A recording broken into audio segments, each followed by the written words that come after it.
Hello, everyone. I'm Eric Jesse. I had chapter 4B, and that was pages 135 to 152 in the book. So first and foremost, one of the most important things talked about in this chapter was the three current educational controversies in intelligence. The first one comes just strictly from the source of intelligence. It talks about what is actually inherited intelligence-wise versus the extent to what is actually developed in response to a person's environment. So this is just saying, does a person get their intelligence from maybe their parents or some family member, or does it come from the environment at school, maybe even at home that it's developed? The second controversy is which level of a student's intelligence can be modified. This means, can we, improve it dramatically from that first controversy? And the third one is dealing with varying levels of intelligence. Obviously, it's super common, but it's a controversial method because of the grouping students that happens today according to the ability levels. Next is the culture and the intelligence. People from different cultures actually maybe have different ideas what it means to be smart. This can be difficult when teaching because a student maybe has been praised from a different culture that they see as very smart, but in reality, compared to some of his peers or within the classroom setting, he might not have the intelligence that some of the other students have. And intelligence is at least partly inherited. It's not all. Working hard and some other aspects can improve one's intelligence. Many the psychologists and educators deems that intelligence is a fixed attribute. This means there can be a ceiling, and there also can be a basement for some of the students out there today. So the high scores on tests of intelligence, there's 5 factors that can lead to these higher scores. The first one is just emotional and verbal responsivity of the primary caregiver and the caregiver's involvement with the child. So obviously this means if a parent or caregiver is super involved with the child, they're pushing them to constantly be better, pushing them to read from a young age, compared to the opposite, their intelligence might be lacking a little bit, or they might be behind some of the other children. The next one is avoidance of restriction and punishment. So obviously if a kid or a student does whatever they want to at home and there's not really any consequences, this is how they're going to act in the classroom setting. So they're going to do whatever they want. This means, maybe not doing lessons, not paying attention. So the home life kind of leaks into the school life then. The third one is the organization of the physical environment and activity schedule. Obviously, we want our kids to be super active, learning every single day. You don't become intelligent or improve your intelligence just by doing the same type of activities every single day. You want to, be outside too. If you're just doing the same things over and over again, like reading, compared to, maybe going for a walk or a jog or something, that can also stimulate the brain and help with learning, and as a result, in more intelligence. So the fourth one is provision of appropriate play materials. Obviously, you don't want necessarily a kid playing video games or something like that for 4 or 5 hours a day. They need to be appropriate play materials that can help stimulate their brain growing up. Obviously, when your brain's still developing, you're learning quite a bit about the world and life in general. So this is where that factor is just super important to the overall development. Last but not least, the opportunities or variety in daily stimulation. This kind of ties in with the third one a little bit too, like I was talking about. You got to have a variety. You can't just be doing the same thing over and over again. That's going to get repetitive. You're not going to push the child or the student to get better. When you're just doing the same things every day, you don't better yourself, which is ultimately the goal here. And that's why it's proven fact that intelligence can help be built because of that.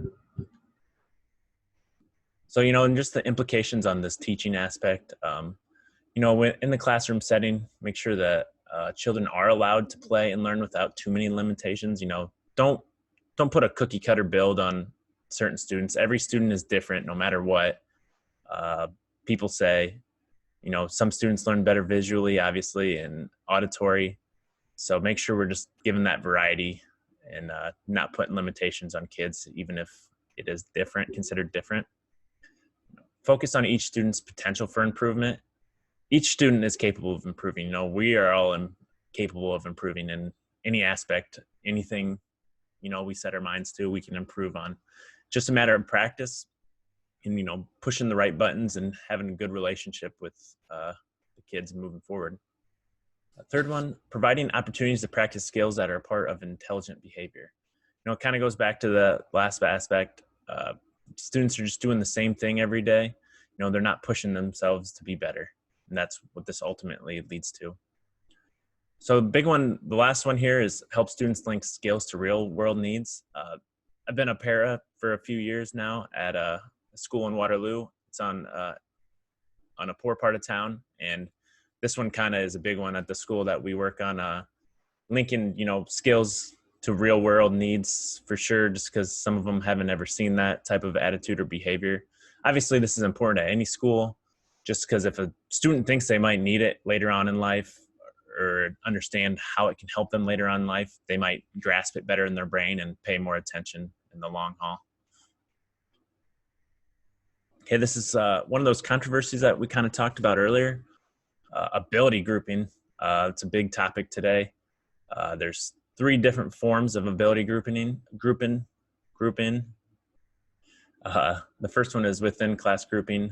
This is just single class of students is divided into 2 or 3 groups for instruction in certain subjects.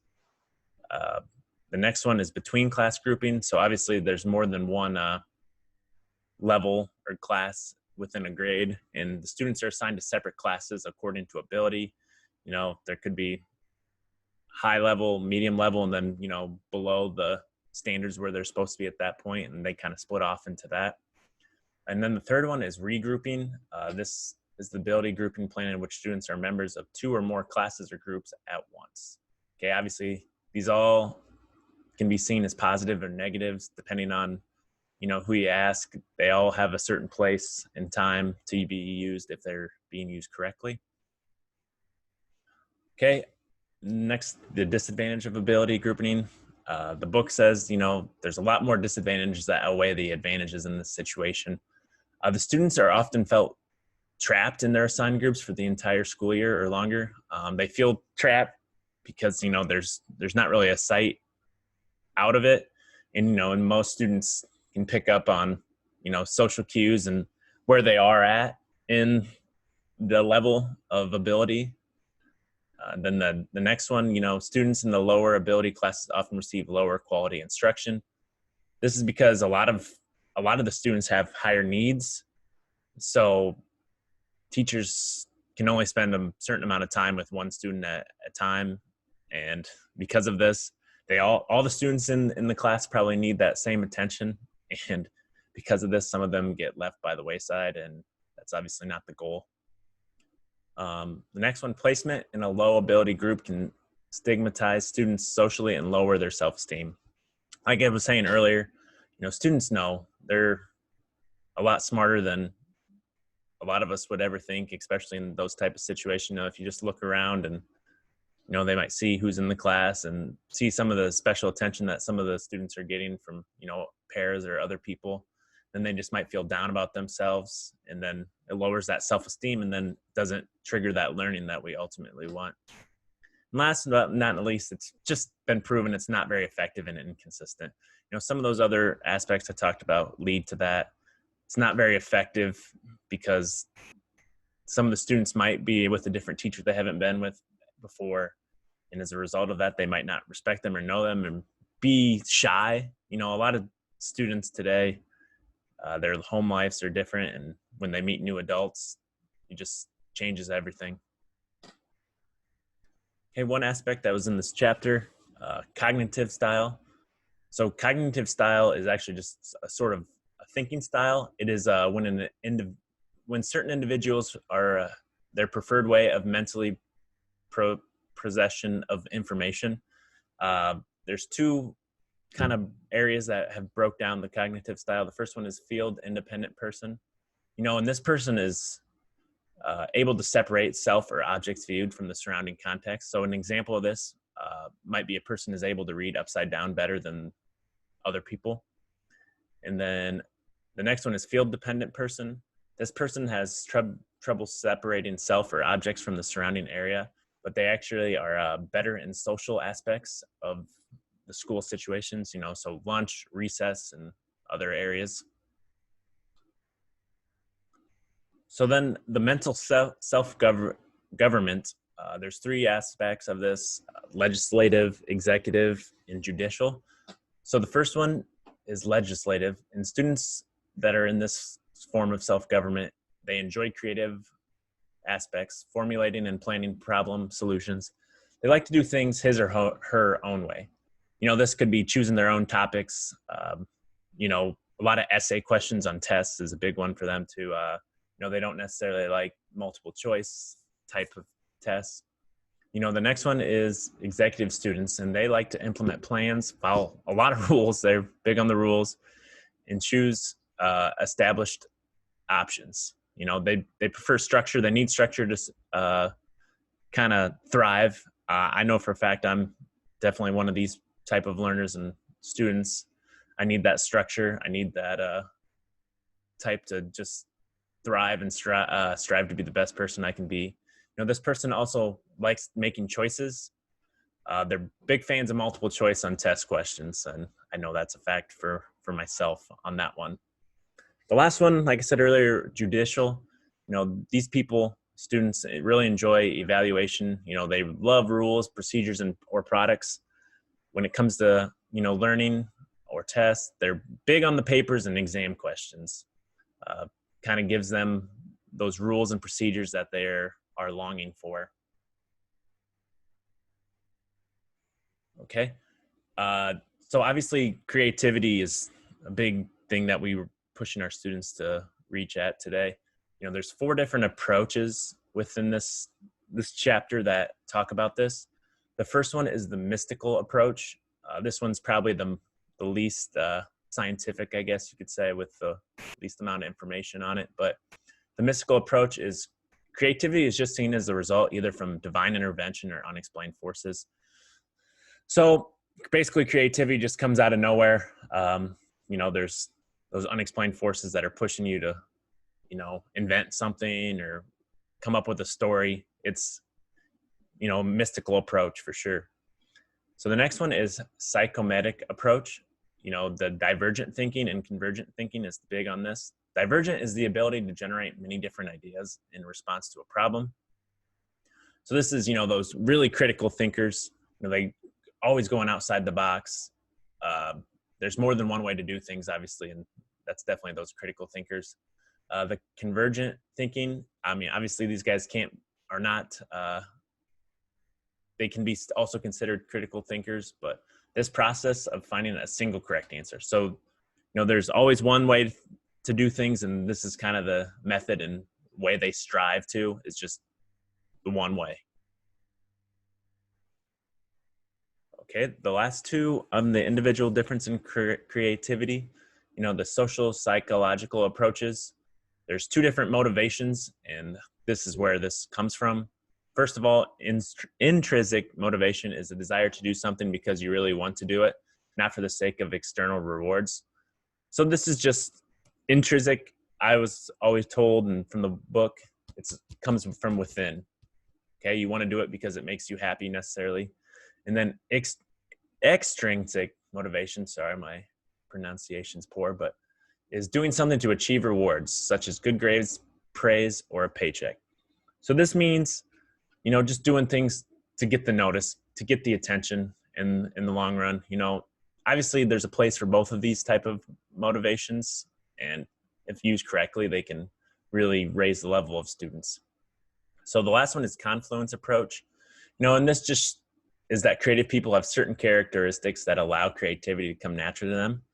Obviously, you can see, the most creative people in the world, they have a certain type of personality and just characteristics about them that have led them to lead to this. Some of these ways are they just don't accept traditional ways of seeing problems. They'd rather try to see problems in different ways. They know something about the field to which they wish to contribute. They just like to be creative. That's a big strong suit of them. They persevere in the face of obstacles. Obviously, they're very resilient. That's a big approach or method in this approach. They are always open to new experiences. A lot of people that probably aren't seen as creative, kind of stick straight and narrow. They walk the same path every day and don't really try to go outside of their little box. These confluence approach people, they're also willing to take risks. Okay, that's a big part of being creative, putting yourself out there and doing things that nobody's ever really done. And these people are very, going back to that social psychological approach, they're very intrinsically motivated, big on themselves. They really want to do something and just not the external rewards. And, the last big characteristics, they find environments that support and reward their creative work.